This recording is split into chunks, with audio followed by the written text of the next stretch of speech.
Conta o espírito Humberto de Campos, através da psicografia de Francisco Cândido Xavier,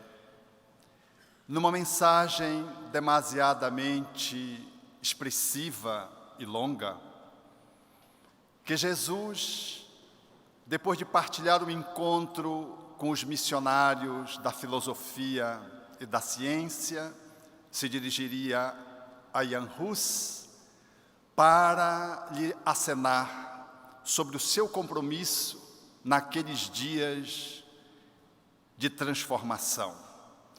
Iniciava-se um processo de regeneração planetário e era necessário que Jan Hus fizesse parte da equipe que deveria compor o movimento que inicializaria o trabalho de redenção da humanidade para um novo ciclo.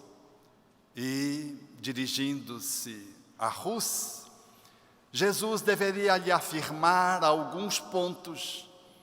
que deveria saltar aos olhos da assembleia que ouvia, comovida, quase perplexa, diante do desafio que estava proposto. Dizia Jesus que era necessário que aquele apóstolo que deveria se corporificar entendesse que o seu compromisso era de elevar corações e consciências, de que iria renascer num mundo que deveria ser varrido pela guerra, o morticínio, o escárnio, e que ele não desfrutaria de uma posição de conforto, não disporia de dinheiro, tampouco de autoridade temporal.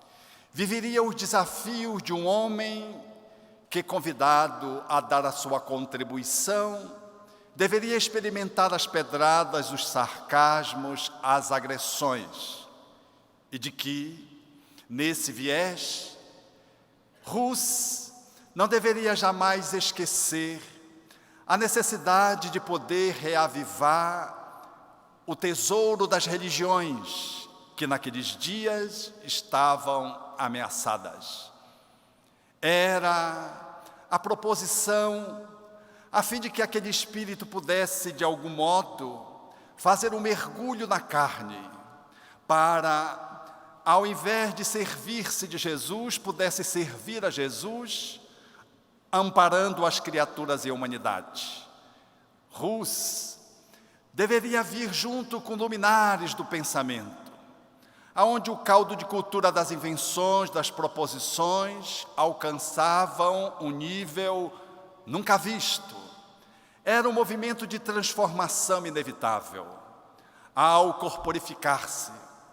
Exatamente em outubro do início do século XIX,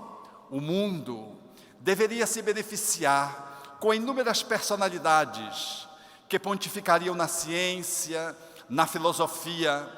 e que faziam parte de um grupo que deveria instalar na Terra os alicerces de uma nova cultura que deveria se desenvolver ao longo dos séculos para alinhavar o planeta de regeneração que todos ansiamos.